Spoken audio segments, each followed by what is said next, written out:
Hello everyone, welcome to my channel. Please subscribe and keep watching more details. Sheila has a sixth sense about lie and Brooke chooses spoiler after a confrontation.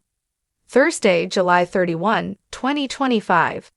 Today on The Bold and the Beautiful, Eric warns Nick, Sheila questions lie, and lie urges Luna to fight. In Italy, Brooke tells Ridge she can't stay, she has to leave. She doesn't know why she came to Capri with him. There are too many memories. He coaxes her to stay. Brooke complains that everywhere she turns, someone wants to take pictures of them.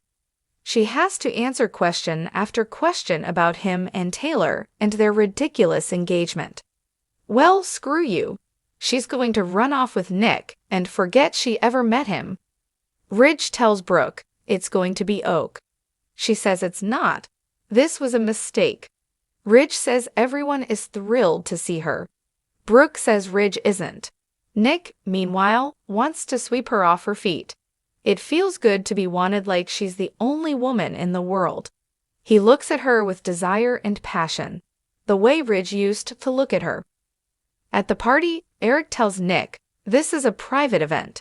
He says he's just looking for Brooke. Eric questions what it is exactly that he wants. He's onto him and his designs on Brooke. Nick confronts him for having Ridge and Taylor living in his house when he knows he's come there to get Brooke and Ridge back together again. Eric smirks. He won't deny that he wants Brooke with Ridge. His son is happier with her than with anyone else. Nick thinks that's bad news for his fiancée. He complains about Eric continually putting Brooke in situations with his son and dysfunctional family. Eric warns Nick to stay away from Brooke. Once alone, Nick spots Brooke and Ridge arguing by the water. Brooke tells Ridge she's in one of the beautiful places in the world with the man she loves, but she shouldn't be feeling this way. She is because they're not together. Nick appears and complains about Ridge making Brooke miserable. Ridge says this doesn't involve him.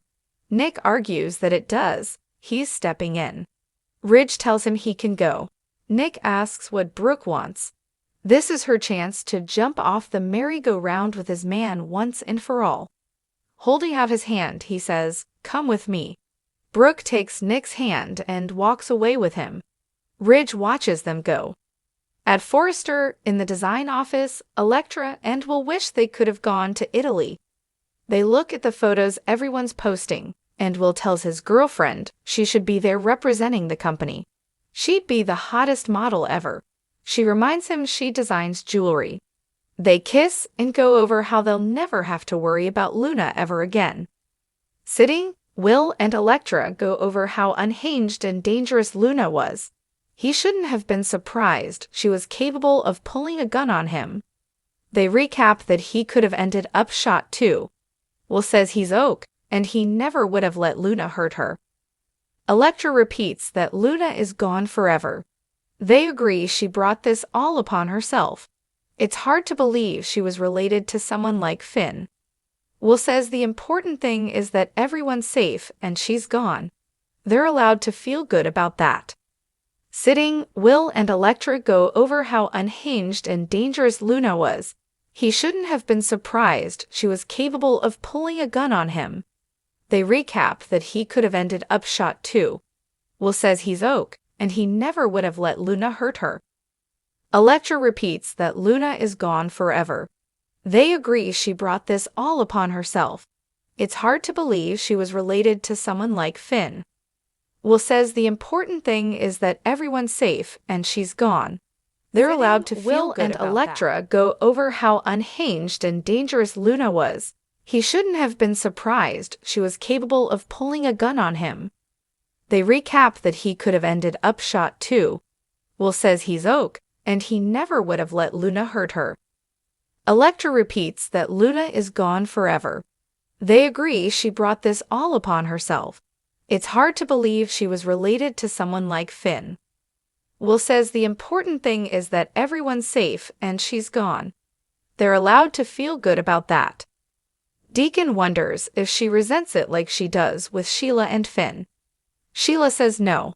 She can't put her finger on it, but something is very off with Lie.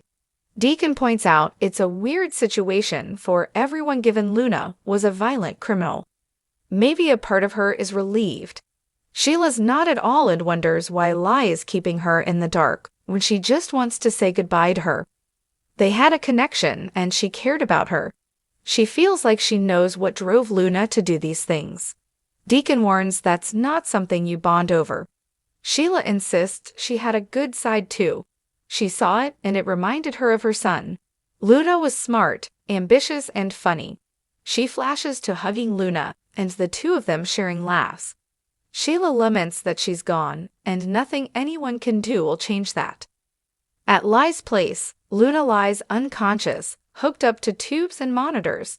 Lai arrives and finds there's no change with her granddaughter. She coaxes, "Come on, Luna." She looks like the little girl she remembers. The little girl with so much potential. What happened to her? How can you look so peaceful after causing so much pain? She coos, "Open your eyes, Luna." Lai urges Luna to hold on and fight. She laments that she never really had a chance in life being raised by her horrible sister. Stability and chaos is all she's ever known, until now. She's sorry she wasn't more involved in her life, but now she's there with her. "I won't let you die." In the ever-twisting world of the bold and the beautiful, where secrets crawl out from the shadows and emotions run like a river and flood, this week delivers a pulse-pounding cocktail of intuition, confrontation, and choices that could change lives forever. Sheila Carter, a woman whose very presence in Los Angeles sends a chill down the spine of the Forresters and their extended family, feels the winds of change. And in those winds, she senses danger, not for herself, but because of Dr. Lee Finnegan. Sheila has always had a knack for sniffing out trouble. Call it instinct, call it her own dark sixth sense.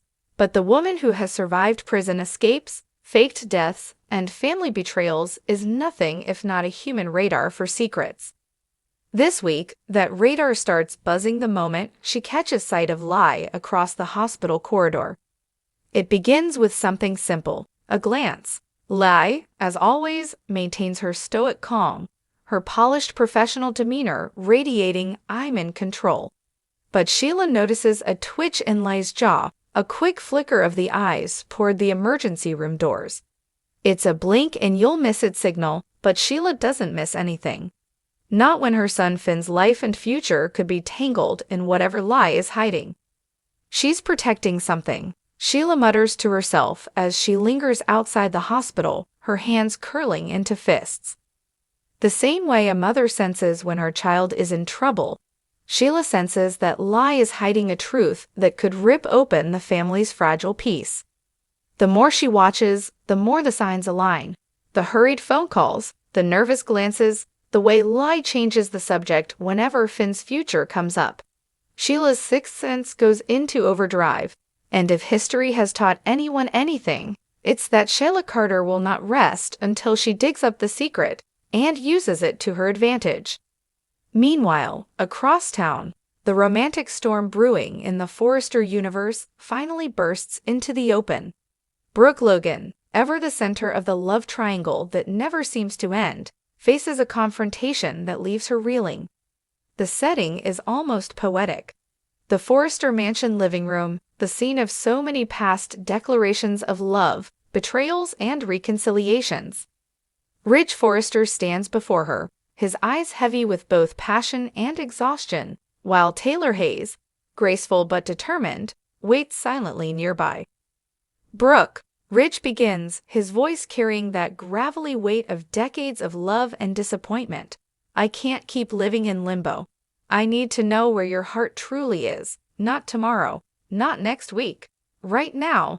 Brooke feels the walls closing in. She can still hear Taylor's earlier words echoing in her ears. He deserves stability, Brooke. He deserves someone who won't break his heart again. And then there was Hope's gentle but firm reminder, "Mom, you can't keep bouncing between Ridge and your doubts. Choose happiness."